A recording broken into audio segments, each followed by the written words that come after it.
And it's another ICC tournament going their way.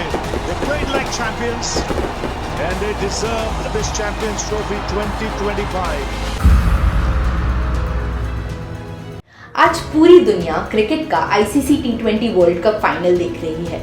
कई सारे fans cheer कर रहे हैं कि एक सिक्स लग जाए या एक विकेट गिर जाए and India wins the match. लेकिन जब आप स्टेडियम्स में बैठकर अपनी फेवरेट टीम के लिए चीयर कर रहे होते हैं, कई बड़ी पावरफुल कॉर्पोरेशंस और गवर्नमेंट्स अपने रिटर्न्स कैलकुलेट करती हैं।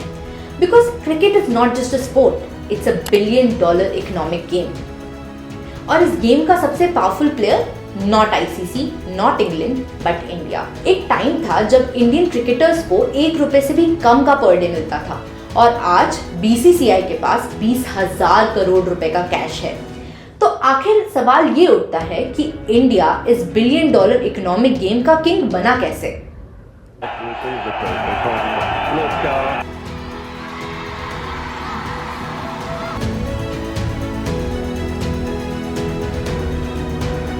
Welcome to unlocked by Mansi, जहां हम day to day complex events को ब्रेक डाउन करते हैं to understand the business behind it. इस कहानी को समझने के लिए let's start from the beginning.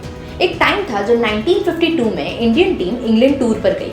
तब उन्हें ₹1 से भी कम का पर डे मिलता था एंड उसमें उनके बेसिक मील्स और यहाँ तक कि लॉन्ड्री तक भी अफोर्डेबल नहीं था और उन्हें वेस्ट इंडीज तक जाने के लिए बनाना कार्गो शिप्स में ले जाया जाता था। सिचुएशन इतनी खराब थी कि 1983 में वर्ल्ड कप जीतने के बाद भी BCCI के पास इतने पैसे भी नहीं थे कि वो प्लेयर्स को उनका रिवॉर्ड मनी दे सके। उस टाइम पर लता मंगेशकर जी का एक फंड रेजर कॉन्सर्ट हुआ था ताकि प्लेयर्स को उनका रिवॉर्ड दिया जा सके।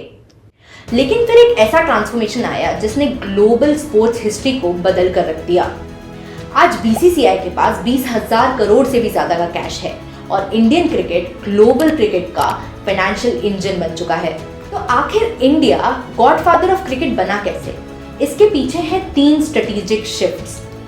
1980s तक वर्ल्ड कप होस्टिंग पर ऑस्ट्रेलिया और इंग्लैंड की मोनोपोली थी और तब एंट्री हुई जगमोहन दालमिया की। उन्होंने ये समझा कि अगर ग्लोबल क्रिकेट में एक से चाहिए तो क्रिकेट को होस्ट करना पड़ेगा, पर इसके लिए कॉर्पोरेट स्पॉन्सर्स रेडी नहीं थे। तब एंट्री हुई धीरू भाई अंबानी की। उन्होंने फर्स्ट टाइम इंडियन क्रिकेट को वर्ल्ड कप के लिए स्पॉन्सर किया और उसमें बना रिलायंस वर्ल्ड कप 1987।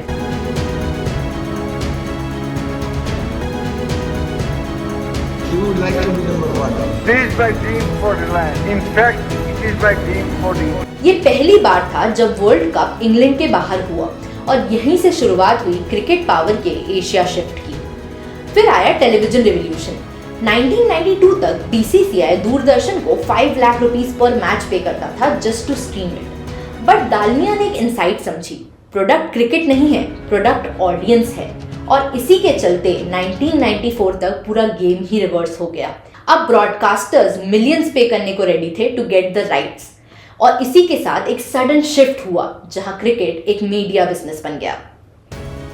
और फिर आया लिबरलाइजेशन।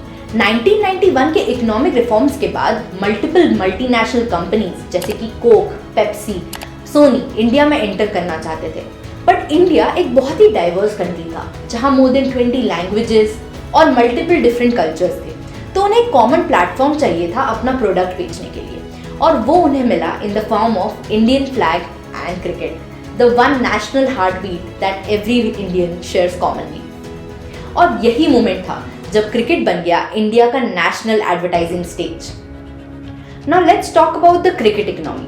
आज अगर हम वर्ल्ड क्रिकेट में ICC के रेवेन्यूज की बात करें तो India takes about 38% from it और ऑस्ट्रेलिया और इंग्लैंड अप्रोक्सीमेटली 6%। इसका सिंपल टर्म्स में ये मतलब है कि 70 to 80% of the revenue comes from India. Simple terms में Indian viewership bankrolls global cricket. इसका इम्पैक्ट सिर्फ क्रिकेट बोर्ड्स तक नहीं है, it has real life implications. अगर हम ICC वर्ल्ड कप 2023 की भी बात करें तो उसने अराउंड 11,000 करोड़ का इकोनॉमिक इम्पैक्ट क्रिएट किया था। Travel, flights, hotels, restaurants, everything was packed. इसका मतलब क्रिकेट सिर्फ एक स्टेडियम का इवेंट नहीं है, ये पूरी इकोनॉमीज को एक्टिवेट कर सकता है। बट इसमें एक हिडन प्रॉब्लम है, लेकिन ये प्रॉब्लम फैंस को नहीं ब्रॉडकास्टर्स को हो रही है। अगर इसका एक एग्जाम्पल लें तो 2022 में डिज्नी हॉटस्टार ने इंडिया मीडिया राइट्स खरीदे थे फॉर इंडियन क्रिकेट, वो भी $3.2 बिलियन में। लेकिन जब 2023 में वर्ल्ड कप हुआ तो एक शॉकिंग मिसमैच सामने आया। उन्होंने एड रेवेन्यूज में इस वर्ल्ड कप से 2000 करोड़ कमाए, बट उनका investment for this as an annual contract was 6000 crore. Simple math terms में बोलूं तो 4000 करोड़ का सीधा सीधा लॉस।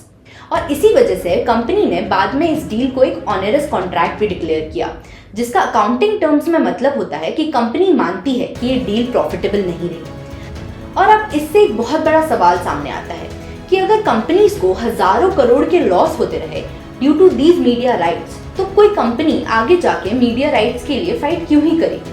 कोई भी कंपनी एक लॉस मेकिंग डील में आखिर एंटर क्यों करना चाहेगी? और इसका आंसर क्रिकेट नहीं, अटेंशन इकोनॉमी है। और इसी से हम जाते हैं क्रिकेट के फ्यूचर की तरफ। आज के वर्ल्ड में सबसे इंपॉर्टेंट चीज क्या है? अटेंशन। अगर आप किसी के अटेंशन को कंट्रोल कर सकते हो तो धीरे से आप उनके स्पेंडिंग बिहेवियर को भी इन्फ्लुएंस कर सकते हो। इसी को सिंपल टर्म्स में कहते हैं अटेंशन इकोनॉमी।